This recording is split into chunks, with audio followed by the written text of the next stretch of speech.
Segunda parte. El misterio sacerdotal o el arte de hacerse servir por los espíritus. Capítulo 1. Las fuerzas errantes. Un sentimiento vago, que podríamos llamar conciencia del infinito, agita al hombre y lo atormenta. Siente en sí fuerzas ociosas. Cree percibir que a su alrededor se agitan enemigos sin forma o auxiliares desconocidos. Muchas veces tiene necesidad de creer en lo absurdo y experimentar lo imposible. Entonces se siente doliente y quebrantado, todo lo amenaza y querría torcer la desesperación para de allí salir con una esperanza nueva. Un filósofo lo enternecería, un mago lo espantaría. Es entonces cuando necesita de un padre, de un sacerdote católico. El sacerdote es el domador de los hipogrifos de la imaginación y de las tarascas de la fantasía. Saca fuerza de nuestras flaquezas y compone una realidad con nuestras quimeras. Es el médico homeópata de la locura humana. Pero no es él más que un hombre. No tiene una misión legítima, cuyos títulos de nobleza se remontan al Calvario y al Sinaí. Hablo aquí del sacerdote o padre católico, que de hecho, solo este existe. Los judíos tienen rabinos. Los musulmanes, imanes. Los indianos, brahmanes. Los chinos, bonzos. Los protestantes, ministros y pastores. Solo los católicos tienen padres, porque solo ellos tienen el altar y el sacrificio, esto es, toda la religión.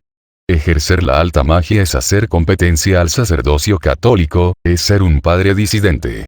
Roma es la gran Tebas de la iniciación nueva. Ella movió, otrora, los huesos de sus mártires para combatir a los dioses evocados por Juliano. Tiene como cripta sus catacumbas, como talismanes sus rosarios y medallas, como cadenas mágicas sus congregaciones, como focos magnéticos sus conventos, como centros de atracción sus confesionarios, como medios de expansión sus catedrales, la prensa, y las ordenaciones de sus obispos. Tiene, en fin, su Papa. El hombre Dios visible y permanente en la tierra. Su Papa, que puede ser un necio como lo son la mayoría de los fanáticos, o un perverso, como Alejandro VI, pero que no por eso dejará de ser el regularizador de los espíritus, el árbitro de las conciencias y, en todo el universo cristiano, el distribuidor legítimo de las indulgencias y perdones. Es insensato, me dirás. Sí, es casi insensato a fuerza de ser grande. Casi es ridículo, tanto es lo que esto sobrepasa lo sublime. ¿Qué poder igual apareció jamás en la Tierra? ¿Cómo se produjo este efecto inmenso? ¿De dónde viene este prodigio que parece realizar lo imposible? De la concentración de las fuerzas errantes, de la asociación y dirección de los instintos vagos, de la creación convencional de lo absoluto en la esperanza y en la fe. Gritad ahora contra el monstruo, filósofos del siglo XVII. El monstruo es más fuerte que vosotros y os vencerá. Diréis que es preciso destruir al infame. Discípulos de Voltaire, la infame. ¿Pensáis vosotros en eso? La infame. Inspiradora de Vicente de Paula y de Fenelón, la infame, que sugiere tantos sacrificios a las nobles hermanas de la caridad, tantos afectos a pobres y castas misioneras. La infame, fundadora de tantas casas de caridad, de tantos refugios para el arrepentimiento, de tantos retiros para la inocencia. Sí. Aquí estuviera la infamia, y en cambio la honra se hallase junto a vuestras calumnias e injurias, abrazo con amor el cadalso y calzo a los pies vuestra honra. Pero no es esto lo que queréis decir, y yo, a mi vez, no quiero ser vuestro calumniador. Alma de Voltaire, a quien de buena voluntad llamaría santa, porque preferías a todas las cosas la verdad y la justicia. Para ti, el buen sentido era Dios y la estulticia era el diablo. Solo viste el alma en el pesebre de Betlem. Contemplaste la entrada triunfal de Jesús en Jerusalén y reíste de las orejas del jumento. Esto debía disgustar a Frerón. Ah, si te hubiese conocido Beuillot. Pero hablemos seriamente, pues se trata aquí de cosas graves. El genio del cristianismo respondió a los sarcasmos de Voltaire, o más bien dicho, Chateaubriand completó a Voltaire, pues estos dos grandes hombres están, igualmente, fuera del catolicismo de los clérigos. Las orejas de burro serán indispensables mientras haya burros en el mundo, y debe haber burros en él, puesto que la naturaleza, hija de Dios, los creó. Jesús el Cristo quiso tener una jumenta para montar, y es por eso que el Santo Padre monta en una mula. Su propia babucha es La llamada mula, tal vez para indicar que un buen papa debe ser obstinado hasta la punta de los dedos de los pies. Non possumus, dice nuestro Santo Padre Pío IX cuando le piden concesiones y reformas. El Papa nunca dice possumus, podemos, porque ese es el gran arcano del sacerdocio. Todos los padres lo saben bien, y esto es verdad, principalmente en cuanto que no lo dicen. El poder fundado en los misterios debe ser un poder misterioso, de otra manera no existiría. Creo que este hombre tiene algún poder que no puedo definir porque hay algo más que no comprendo y que tampoco él comprende.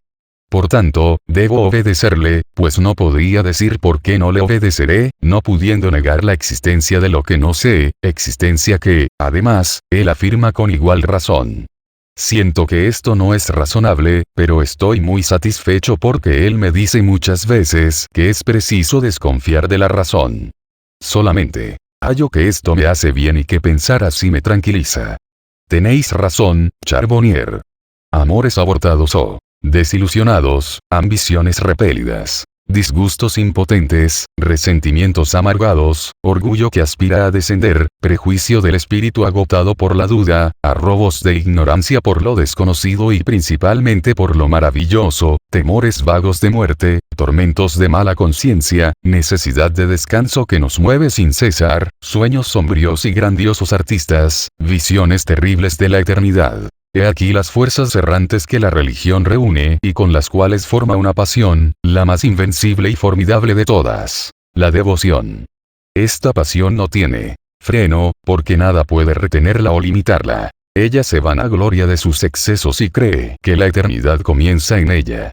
Absorbe todos los sentimientos, vuelve insensible a todo lo que no es ella, y lleva el celo de la propaganda hasta el despotismo más asesino y el furor más implacable.